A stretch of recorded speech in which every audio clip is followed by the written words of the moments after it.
I've made a prediction twice now that our culture is on a path towards accepting and normalising paedophilia. The first time was in the Stay Free series, and then the second time was in the War and Truth series.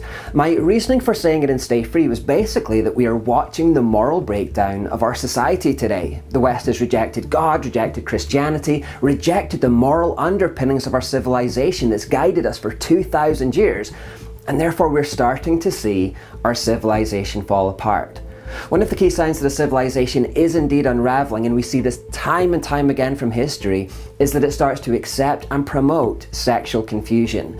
The most famous example from history is of course the Roman Empire. Historians have agreed for centuries that when the Romans started normalizing sexual confusion, it was an outward sign of inner moral decay that signaled that their civilization did not have long to go. That, I believe, is what we are witnessing in the West today. I came across this video recently from Camille Paglia that adds weight to that concept. On androgyny, I've always been fascinated, attracted, to the subject of androgyny, and that's what the sexual persona is. I explored it in history, but the more I explored it, I realized that that historically, the movement toward androgyny occurs in late phases of culture. Okay, as a civilization is starting to unravel. Okay, and you can find it again and again and again through history in the Greek art. Okay, you can see it happening. All of a sudden, okay, there's a kind of there's the sculptures of handsome nude young men athletes that used to be very robust. Okay, in the archaic period, suddenly began to seem like wet noodles. Okay, toward the end. Okay, and that the people who live in such periods, a late phase of culture, whether it's the Hellenistic era, whether it's the Roman Empire, whether it's the Mauve decade of Oscar Wilde in the 1890s, whether it's Weimar Germany, people who live at such times, okay, feel that they're very sophisticated, they're very cosmopolitan, okay, homosexuality, heterosexuality, so what, anything goes, and so on. All right, but from the perspective of historical distance, okay, you can see that it's a culture that no longer believes in itself. So sexual degradation, sexual confusion is a sign that culture is starting to break down. And although Camille Paglia didn't actually say it, what we see from history is that the advanced stages of that breakdown do tend to involve an acceptance of paedophilia. And then the second reason for predicting the eventual approval of paedophilia, and this is what I spoke about in the War and Truth series, is that the same arguments and the same set of liberal values that were used to successfully push the gay marriage agenda, those same arguments, those same values also hold true for the paedophile agenda.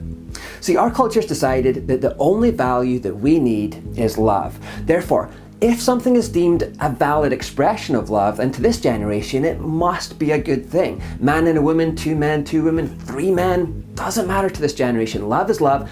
Love is all that matters, and no argument can stand against that in the postmodern era. You can counter-appeal to righteousness, you can counter-appeal to holiness, you can counter-appeal to truth and data and statistics, but none of it will matter. Our culture's decided that love has no connection to any of those other values, and these other values certainly don't hold as much weight. Therefore, if paedophiles can successfully convince the world that their proclivity is just a natural expression of love, that they were born that way, that they're just a poor, marginalized minority who just want to love, that's all they would need to do to turn the tide in their favor in this generation. That's all the homosexual lobby had to do to turn the tide in their favor. That's all the paedophile lobby would need to do also. The gay lobby is showing them the way in this. They've shown them how to do this. So that's how I predicted they would go about it in the War and Truth. Phase 1, they would need to start trying to present themselves to the world in a more sympathetic light. Start trying to pull heartstrings. Start saying that they're marginalized and sad, and say it's natural and just a valid expression of love, and say that you can't help how you feel. Say these things and they will soon have the postmodernist sympathy, as shocking as that currently sounds to us. And that's in spite of the facts, that's in spite of morality, that's in spite of everything else, because frankly the postmodernist doesn't give equal weight to any other value. In fact, this is how I said it would happen in the War and Truth series. Here's how it would likely happen. Left-leaning intellectuals will begin proposing with increasing boldness that paedophilia is just a natural proclivity. They will say that paedophiles are just a misunderstood, marginalised minority who deserve equality. Maybe a high-profile story will hit the news that will portray it in a sympathetic light. Perhaps a poster couple will emerge for the movement, and they'll tour the media channels saying that they're really in love and it's an arrangement that works for them. New studies will be done that conclude that since the Greeks and Romans and other ancient civilizations engaged in paedophilia, it must be natural. After it's been framed in this sympathetic way, the herd, not wanting to be seen as intolerant or bigoted or out of step with the groupthink, will then begin to support paedophile rights. Attitudes will relax, it will become more widely accepted in public, and anyone who opposes it will then be shouted down as an intolerant paedophobe. Those in power will come out as paedophiles themselves, and they'll change the laws to suit their appetites. It will pass from rightly being seen as an evil to being seen as an unfortunate disorder to just being seen as a legitimate expression of love. From an evil to an unfortunate disorder worthy of our sympathy to a legitimate expression of love. That's the sequence I believe that we're going to see pursued in the future. Now, the reason I'm making this video today is that just last week a friend of this ministry notified me that this is already starting to pick up pace, and they are indeed using these exact tactics to try to turn the tide of public opinion. Firstly, they're now actively vying to be included under the LGBT umbrella. Secondly, they're rebranding themselves with more politically correct speech, calling themselves not paedophiles anymore, but instead minor attracted persons. Thirdly, they've adopted a version of the rainbow flag with soft pastel colours. And then fourthly, liberal academics are indeed already trying to present them in a more sympathetic light. What follows are clips from a TED Talk given just last month at the University of Würzburg. Let me tell you about Jonas. Jonas is 19 years old. He studies law in Munich. In his spare time, he likes to play soccer. Jonas has a secret which he thinks he cannot share with anyone, not even with his best friend or with his parents. He's just too afraid of anger, rejection, and repulsion.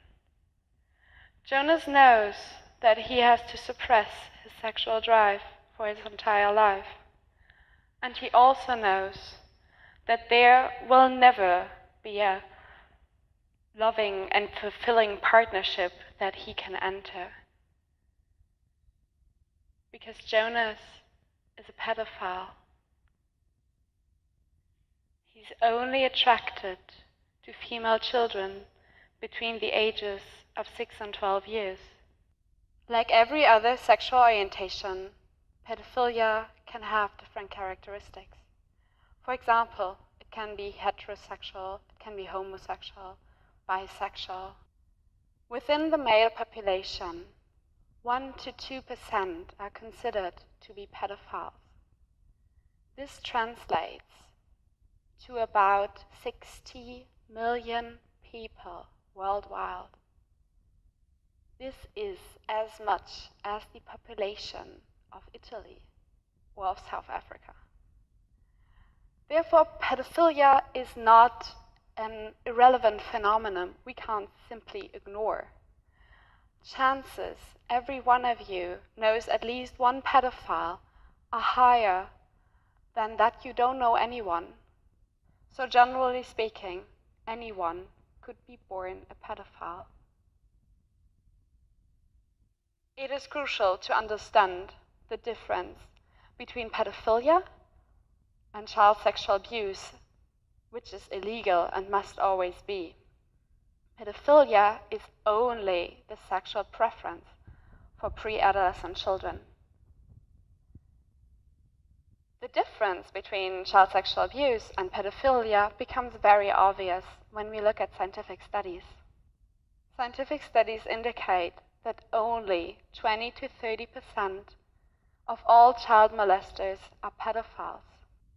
Not every pedophile abuses children, and not everyone who abuses children is a pedophile. Differentiating between these two groups is essential. Pedophilia is an unchangeable sexual orientation, just like, for example, heterosexuality. No one chooses to be a pedophile. No one can cease being one. Scientific studies indicate that one of the strongest predictors for child sexual abuse committed by pedophiles is social isolation. We can make a difference for Jonas. We, as a society, can be there for him. At the moment, we live in a world that already excludes pedophiles because of their preference alone. Someone who is lonely and excluded from society has little to lose and is at much higher risk to commit a crime, like, for example, child sexual abuse.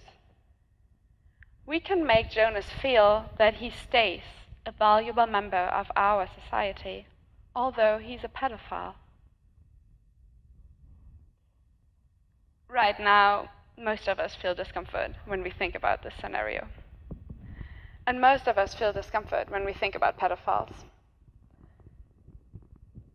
But just like pedophiles, we are not responsible for our feelings. We do not choose them. But we are responsible for our actions. And we must make a decision.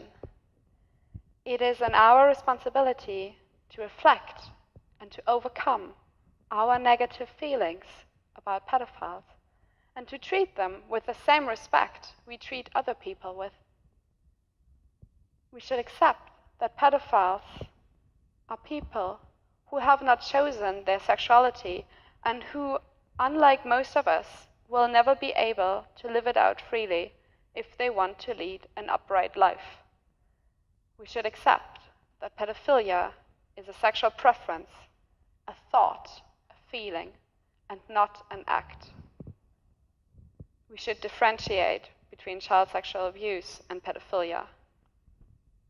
We shouldn't increase the suffering of pedophiles by excluding them, by blaming and mocking them.